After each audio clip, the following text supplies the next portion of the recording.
क्या आपने ऐसे जानवरों को देखा है जो खुद को मारने लगते हैं और सोचते हैं कि क्या जानवर आत्महत्या करते हैं? संक्षिप्त उत्तर है नहीं।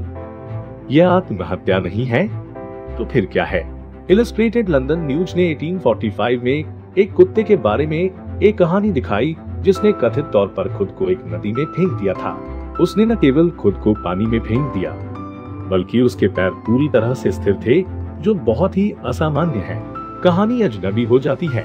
कुत्ते को पानी से बचाया गया था केवल वापस जल्दी करने के लिए और खुद को फिर से डूबने की कोशिश करने के लिए। जाहिर है कुत्ता आखिरकार आत्महत्या के अपने मिशन में सफल हो गया और मर गया। विक्टोरियन प्रेस का सुझाव है कि यह कुत्ता आत्महत्या के अपने स्पष्ट प्रयास में अकेला नहीं था। कुत्ते के साथ मामले के कुछ देर बाद ही दो और मामले सामने आए। एक बत्तख थी जो जानबूझकर डूब गई और एक बिल्ली जिसने अपने बिल्ली के बच्चे की मौत को देखकर खुद को एक शाखा पर लटका दिया। तो इन जानवरों के साथ वास्तव में क्या हो रहा था? ऐसा माना जाता है कि जानवर भी मानसिक स्वास्थ्य संबंधी समस्याओं से उसी तरह पीड़ित होते हैं जैसे मनुष्य करते हैं। जानवर तनाव महसूस कर सकते हैं और उदास भी हो सकते हैं। ये ऐसे कारक हैं जो मनुष्यों में आत्महत्या में योगदान कर सकते हैं या उनकी ओर ले जा सकते हैं। हम ये भी जानते हैं कि कुछ व्यवहार जो कभी मनुष्यों के लिए अद्वितीय माने जाते थे अब अन्य जानवरों में देखे जा रहे हैं। लेकिन क्या आत्महत्या उनमें से एक है? क्या जानवर वास्तव में आत्महत्या का प्रयास करते हैं और जानते हैं कि वे ऐसा कर रहे हैं? यह प्रश्न कोई नया नहीं है। 2000 साल पहले प्राचीन यूनानियों ने भी इस प्रश्न पर विचार किया था। तथ्य की बात के रूप में यूनानी विद्वान क्लॉडियस एलियन द्वारा 2री शताब्दी ईस्वी में इस विषय के लिए एक पूरी किताब समर्पित की गई थी। उन्होंने जानवरों की जान लेने के 21 स्पष्ट प्रयासों का हवाला दिया। जानवरों की सूची में शामिल एक डॉल्फिन थी जिसने खुद को पकड़ने की अनुमति दी थी। जानवरों की कई कहानियां भी थी जिन्होंने अपने मालिकों की मृत्यु के बाद खुद को भूखा रखा, और एक और बाज जो अपने मालिक की मृत्यु के बाद चिता पर खाद बनाकर खुद को बलिदान कर देता है। वहाँ एक जंगली हरिण था जिसका पीछा किया जा रहा था और उसके पीछा करने वालों से आगे निकलने के बजाय एक भयानक मौत के जबड़े में गिर गया। पशु आत्महत्या का विचार 19वीं शताब्दी से लोकप्रिय है। एक मनोचिकित्सक विलियम लॉर्डर लिंडसे ने इन जानवरों की मौत के लिए एक आत्मघाती मेलांचोलिया को जिम्मेदार ठहराया। उन्होंने नोट किया कि उनकी स्पष्ट आत्महत्या से ठीक पहले जानवरों को सचमुच उन्माद और रोष से भरा जा सकता था। सभी प्रतीत होने वाले मामलों के साथ पशु अधिकार समूह और कार्यकर्ता इस दौरान जानवरों की भावनाओं को मानवीय बनाने की कोशिश कर रहे थे।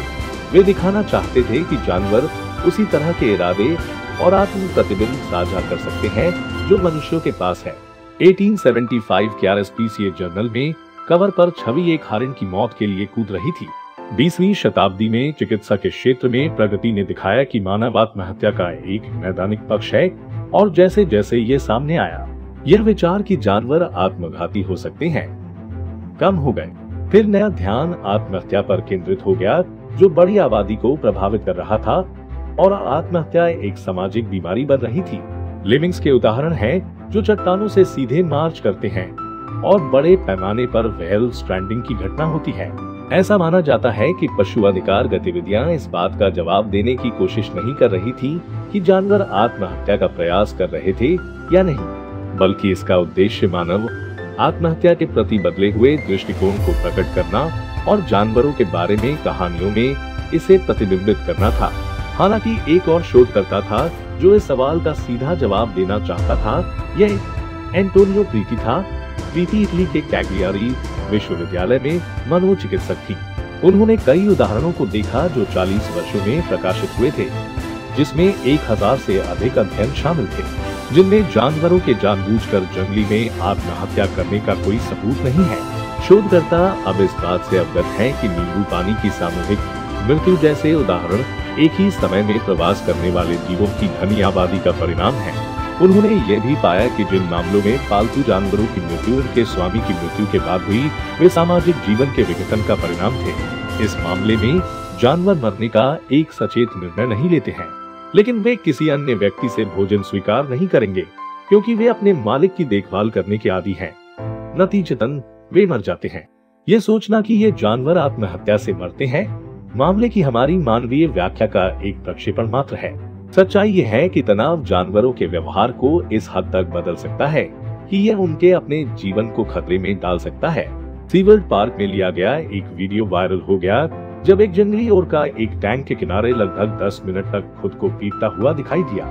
इसके बाद कई लेख सामने आए जो इस बात की ओर इशारा कर रहे थे कि उसने आत्महत्या कर ली है। अब हम जानते हैं कि कैद में रहने की तुलना में ओरका जंगली में अलग तरह से व्यवहार करते हैं। जब आप एक टैंक के आकार और समुद्र के आकार को देखते हैं तो ये आश्चर्य की बात नहीं है। एक अप्राकृतिक वातावरण में रहना कैप्टिव ओरकास को तनाव देने और उन्हें दोहराए जाने वाले व्यवहारों में भाग लेने के लिए प्रेरित करने के लिए जाना जाता है।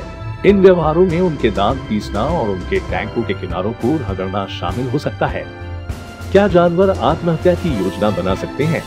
आत्महत्या की योजना बनाने के लिए दुनिया में अपनी जगह की बहुत विस्तृत समझ होनी चाहिए। विशेषज्ञों का मानना है कि इस प्रश्न का उत्तर देना असंभव है क्योंकि यह जानवरों से संबंधित है। हमारे पास जानवर के दिमाग को पढ़ने का कोई तरीका नहीं है। किंग का मानना है कि पशु आत्महत्या एक ऐसा प्रश्न है जिसका उत्तर हम नहीं दे सकते क्योंकि जब हम उनके व्यवहार को देख सकते हैं तो हम ये नहीं बता सकते कि क्या इरादा है और क्या नहीं। कुछ ऐसे भी हैं जो राजा से असहमत हैं क्योंकि वे संकेत करते हैं कि जानवरों में आगे की योजना बनाने की क्षमता होती है। पक्षियों को देखें जो भोजन को संचित करते हैं ताकि वे इसे बाद में खा सके, या संतरे जो भविष्य में उपयोग के लिए उपकरण बचाते हैं। यह तर्क दिया जाता है कि यह मूर्त विचार प्रदर्शित नहीं करता है बल्कि ये दर्शाता है कि उनके पास जीवित रहने का साधन है। ये भी कहा जाता है कि आत्महत्या की योजना बनाने के लिए हमें खुद को दुनिया में मौजूद नहीं रहने की कल्पना करने की आवश्यकता होती है। इसके लिए कल्पना की आवश्यकता है और हम जानते हैं कि मनुष्यों में ये क्षमता होती है, लेकिन क्या जानवरों में भी ये क्षमता होती है? जबकि मनुष्यों में कई परिदृश्यों की कल्पना करने की क्षमता होती है, प्रत्येक पर प्रतिबिंबित करते हैं और उन्हें बड़े कथाओं में एम्बेड करते हैं। जानवरों में यह क्षमता नहीं होती है।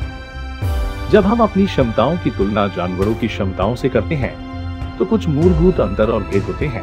मनुष्य चिंता करते हैं और उन चीजों के बारे में चिंता करते हैं जिन पर हमारा कोई नियंत्रण नहीं है। हमारे अंतर्निहित आशावाद पूर्वाग्रह के साथ हम अक्सर इन चिंताओं को दूर कर सकते हैं, लेकिन जब उदास होते हैं तो इसे पर्याप्त रूप से करना कठिन होता है। यह माना जाता है कि दूरदर्शिता हमारे मानसिक स्वास्थ्य में बहुत महत्वपूर्ण भूमिका निभाती है। अवसादग्रस्त व्यक्ति बहुत ही सच्ची प्रशंसा के साथ वास्तविकता की सराहना करते हैं। हम अकेले जानवर हैं जो अपनी मृत्यु दर का सामना करने और समझने की क्षमता रखते हैं। हम इंसानों के रूप में जानते हैं कि हम मरने जा रहे हैं और हम जानते हैं कि हम कैसे मर सकते हैं। साथ ही हम कई गतिविधियों के खतरों से भी अवगत हैं जो मृत्यु का कारण बन सकते हैं। हालांकि जानवरों में यह जागरूकता नहीं होती है। क्या जानवर मौत से डरते हैं? जानवर खतरे को पहचानते हैं और उससे डरते हैं, लेकिन क्या वे वास्तव में मौत से डरते हैं? ज़ेब्रा जानबूझकर शेरों के पास नहीं चलते। वे स्थिति के खतरे से डरते हैं। वे समझते हैं कि शेरों से डरना चाहिए। उनके पास डर के प्रति एक सहज प्रतिक्रिया होती है जो उन्हें जीवित रखने में मदद करती है, लेकिन वे अपनी मृत्यु दर के दायरे को नहीं समझते हैं। चूंकि आत्महत्या हमारी खुद की मृत्यु दर को प्रेरित कर रही है, जानवर आत्महत्या नहीं कर सकते यदि वे नहीं जानते कि उनकी मृत्यु दर है। तो इस सवाल का एक ही तार्किक जवाब हो सकता है कि क्या जानवर आत्महत्या करते हैं? जवाब है नहीं। अगर आपको हमारा कंटेंट पसंद है तो सब्सक्राइब करना न भूलें।